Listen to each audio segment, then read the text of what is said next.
Männer! Es war ein langer Krieg. Es war ein tapfer Krieg. Ihr habt tapfer und stolz für euer Vaterland gekämpft. Seid eine besondere Truppe, die ineinander... Hey everyone, Hydra Hut. This is Hydra Hut here. This is the Terrifics. This is part of DC's New Age of Heroes. Their take on the Fantastic Four, basically. So we got Rias and Lemire doing the story and writing. Prado and Maiolo doing the art stuff.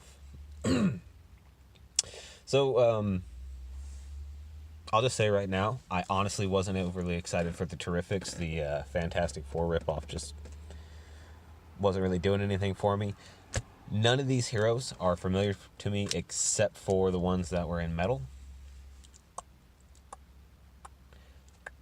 But apart from their appearances in Metal, that's really the only experience I have with these characters.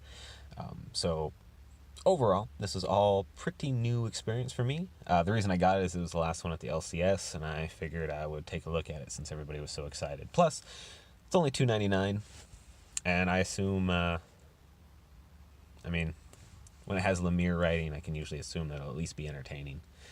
The cover is not bad. I don't have any complaints about it. Pretty much explains what's happening, or it shows the team together, the team get together in the book. So yeah, it's an accurate cover. I absolutely despise these stupid freaking long single panel foldouts they're doing on these.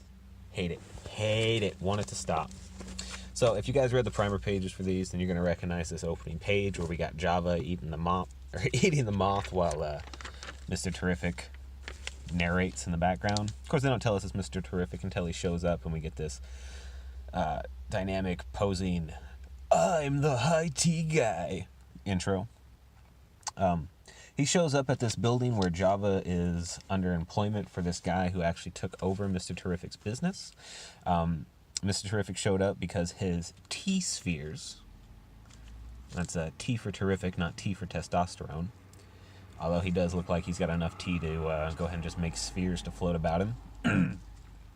He shows up because he realizes this guy Simon Stagg, who took over his company by force while he was fighting with the our boys for the whole Metal event. See, I thought Metal was supposed to be its own like sub multiverse, yet every thing in the main continuity has been referencing Metal or something to do with Metal. So I guess maybe it is part of actual continuity now. I don't know. But Mr. Terrific, one of his T-orbs or T-spheres, told him this guy was toying with his stuff.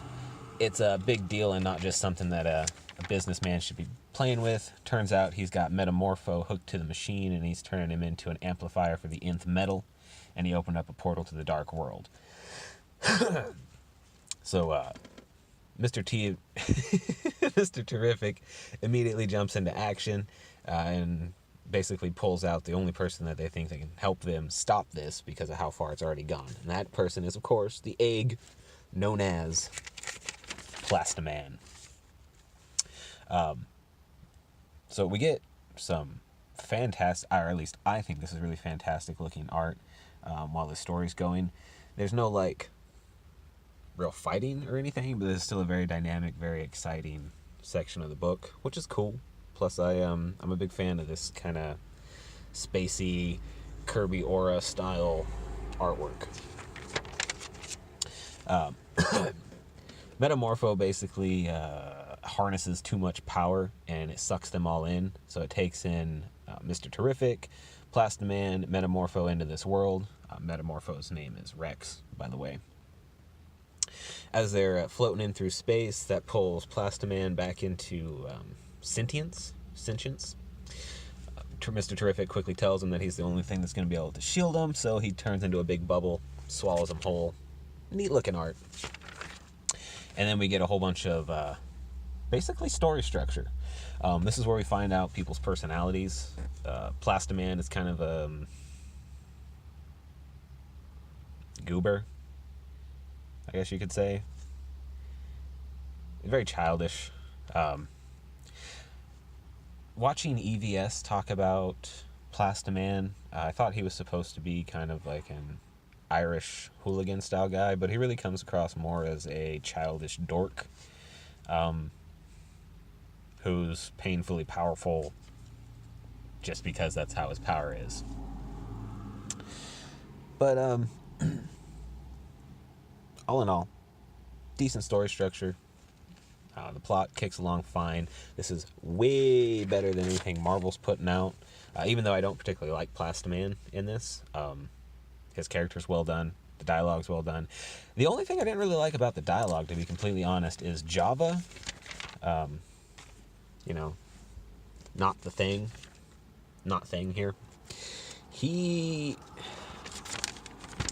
When him and Mr. Terrific are going back and forth, Java talks like a extremely well-educated butler, yet Mr. Terrific makes jokes about him not being as dumb as he looks. And it's like, well, no shit, he's not as dumb as he looks. He talks better than you do.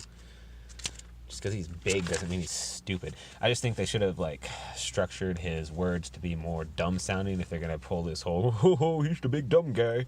Especially since Metamorpho is clearly bigger. He just doesn't eat bugs and look like a retard. But anyway. That's really my only complaint, is I don't like how they handle Java's dialogue. And I think Plastiman's kind of a tool, but I don't hate him. Oh, I ruined it. Okay, so while they're in the nth dimension, they they finally get themselves all sorted out to where they're not going to die. Metamorpho is told how to... what combination of materials to make himself so that this dimension won't hurt him. Mr. Terrific's T-spheres protect him, and Plastiman is just immune because of his body structure. And that's when they come out of their little Plastiman orb, and we see that they're not actually on a planet, which... I don't think this is a planetoid. You might recognize that from a couple of different things. Anyway, we get this amazing full spread shot. Look at that. That is so cool.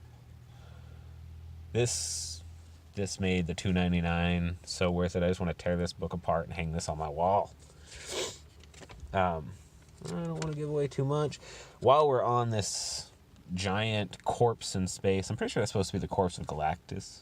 Well, no, it can't be, because this is DC. They wouldn't fucking put a Marvel character in there. But still, look, he's got the head thing. I think it's their version of Galactus. He's probably going to come back to life at some point. Looks badass, though, I'll tell you that much right now. This is where we meet the fourth member of the team. Let's see here. Here, those aren't actually horns. Those are just hair clips. We find out that she can turn herself translucent. Not translucent. What does she say?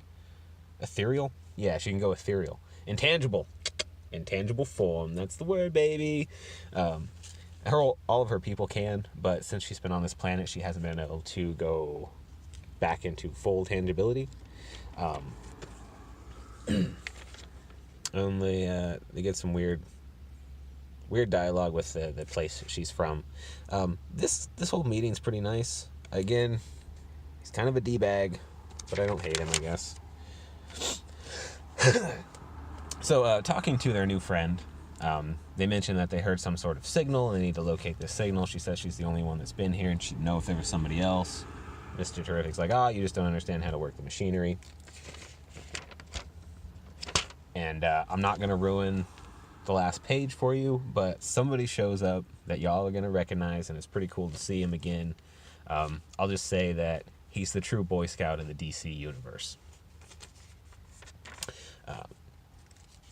Let's see if I can... But one really cool thing that I liked about this is we get primer pages for the Curse of Brimstone, which is the new age of DC heroes that I've been really looking forward to. It's supposed to be a horror comic. The primer pages show us basically we got this ginger guy trapped on the side of the road. Somebody asks him if he needs help, gives him a ride. Turns out he's a big city businessman, or comes across such as one. And he's offering him this deal to help his town. And that's all the kid really wants, is to make his town better and not see it die out from under him. And the guy's like, well, man, I can help you out. Just shake my hand. And he shakes his hand and turns into... I mean, just look at this page. This page is awesome. This is him transforming us. The guy's basically lecturing him over why you don't accept a deal without knowing anything about it.